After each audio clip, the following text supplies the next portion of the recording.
Kwasuka sukela, when Nazneen was in high school, she used to dream about a man wearing all white being in her bedroom. One day, she woke up out of sleep and saw the man walking towards her. She was unable to scream, unable to shout, unable to move, unable to do anything. While she's panicking, the man is moving closer towards her. And so in that moment, she thinks about the name of Jesus. And when she does that, saying it over and over in her head, the demeanor of the man changes. The man becomes angry and begins to strangle her. When she was able to get out of bed, she then told her older sister, who was raising her at the time, about what she was experiencing. Her sister then advised her to go and stay with their aunt, their mother's younger sister, for some time, just to bring herself towards herself and make sure that she would be okay to continue going to school. So while Nazneen is staying with her aunt, her mom's younger sister, they call a priest at the other house where she was staying with her sister, and they decide to do a cleansing of the entire household. Once that cleansing was conducted and completed, Nazneen never saw the man in white ever again. Time passes and Nazneen is now doing her first year in tertiary school. When she's there, she starts having dreams about her grandfather as well as her father, who have both passed away. When she had these dreams, she would wake up feeling extremely tired, exhausted, feeling as though she had been fighting for her life. During one of the dreams, she sees herself sitting on a bench with her grandfather and her father in the middle of a field, and they are giving her advice, saying to her that a darkness was coming for the family and that she needed to make sure that she protected herself and the rest of the family from whatever it was that was coming. They warned her that if she didn't pay attention to what they were saying to her, then she was not going to make it. Once they finished giving her this advice, they then walked towards a water body, stepped inside, and she never saw them again. After having this dream, her studies began to suffer. She was unable to make sense of all the questions in the tests and the exams. She was unable to focus during her study sessions. And after struggling with this for some time, she eventually decided to just drop out of school altogether. A year after Nazneen drops out of tertiary, she then has a dream about her mother, who also has passed away. In the dream, her mother is sitting in a room with her parents. So her mother's parents, who are Nazneen's grandparents, as well as her sisters who were still living at the time. After Nazneen had this dream, all of her sisters passed away. Another year passes and Nazneen decides to be brave and go back to school to start a different course. She goes to a church where she is given a cleansing in order to ensure that she is able to complete her studies this time around. During this cleansing, which was being done at a river, the prophet who is conducting the cleansing speaks to the water and asks that Nazneen be allowed to finish her schooling. They also ask that Nazneen be given some mercy from the illness that she's about to experience, because she herself would be working to heal sick people. Nazneen did continue studying, but unfortunately was not able to complete her tertiary studies. Fortunately for her, she was able to secure a job as a nurse. While she was working as a nurse, she started experiencing serious kidney problems, as well as a deterioration in her mental health. Nazneen now wants to know what she can do in order to not pass this on to her children, whatever it may be. You have an ancestral calling, Nazneen.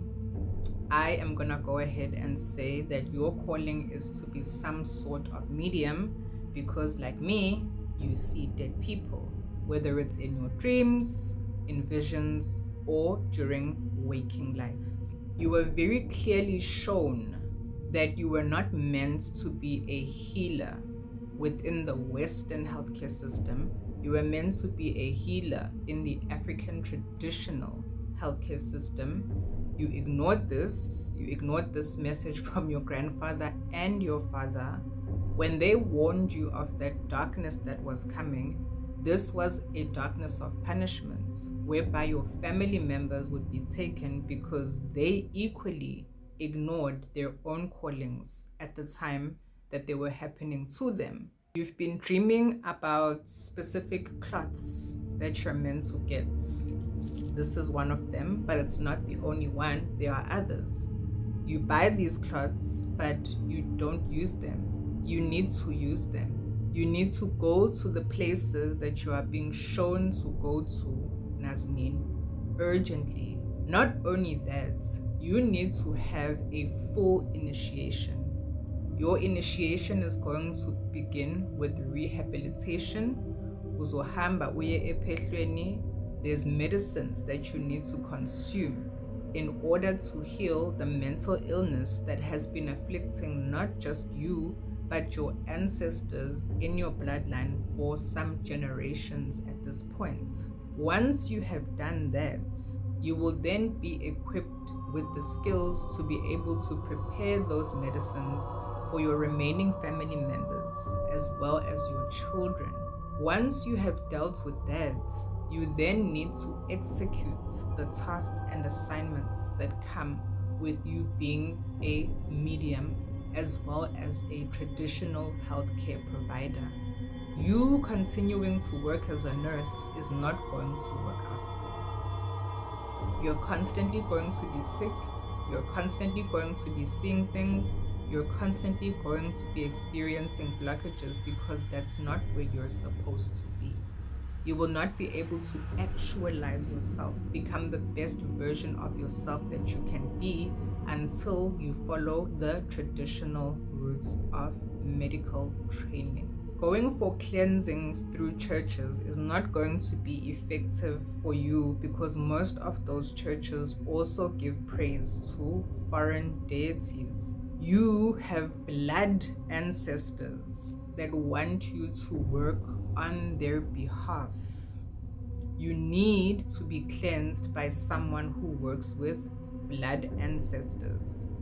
You need to have medicines prepared for you by someone who works with blood ancestors.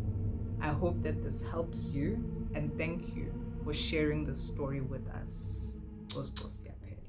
On the 16th of July, 2023, I had a very interesting and mysterious encounter that you guys can maybe help me out with. I was sleeping at my mom's house. I have 2 dogs. These 2 dogs do have a habit of waking up and they will start running around the yard. That's just letting me know they're up, they're ready to eat. On this night though, they stood outside my window. That's what got my attention. So there's a video that I'm going to play for you because I know you love proof and evidence, and then you guys can dissect that. What I observed was a ball of green/blue light. I couldn't really determine the color. It was a distance away and it kept getting closer. The first time that I spotted it, to me, my initial assumption was, okay, it was on the horizon, quite close to a water tank where I would normally go to film content. I assumed either there are water technicians working there or there may be some electricity technicians that are working there. It's quite a busy spot that requires maintenance. When I continued to watch though, I noticed that this light was not behaving like a flashlight or a spotlight. This light was flashing. It was flashing at intervals and moving sporadically around, as you'll see in the video. The other thing that alarmed me was I have two dogs. The bigger one is the one that you can hear barking the most. The smaller one was terrified. She stood right by my side when I went outside and she would not go anywhere. She was just whining and crying the whole time. You can also hear the neighbor's dogs barking. The neighbor's dog started barking when it came up over the horizon and started coming closer to the area where we stayed. When I went outside and I started walking towards where the light was, it disappeared.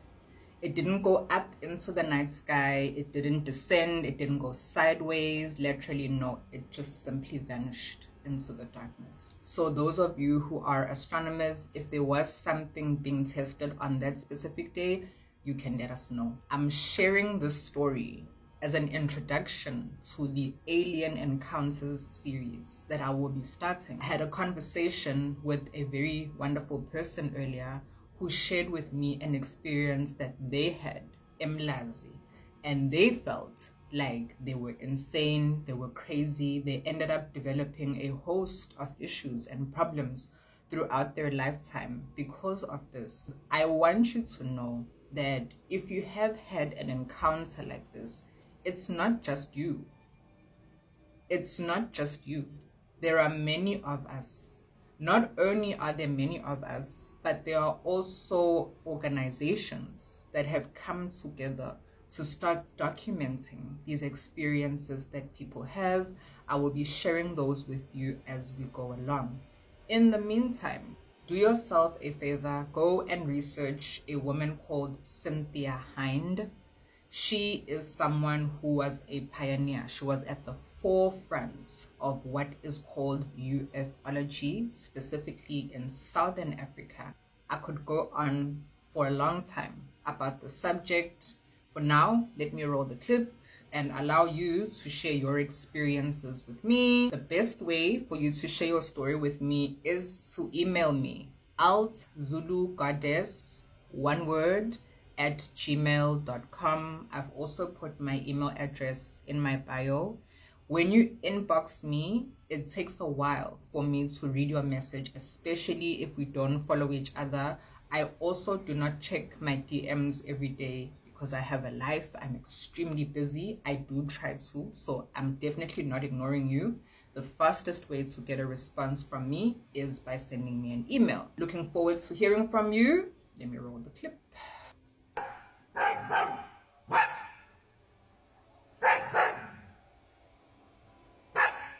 Oh my God, my phone is not capturing this thing. What is that? Oh my God. Can you see it?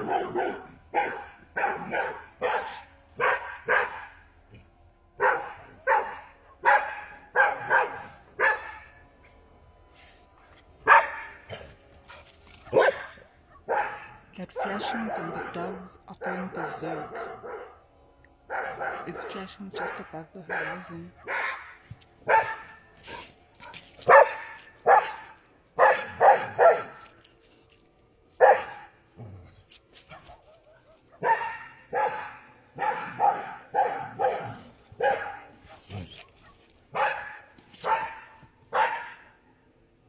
What is that?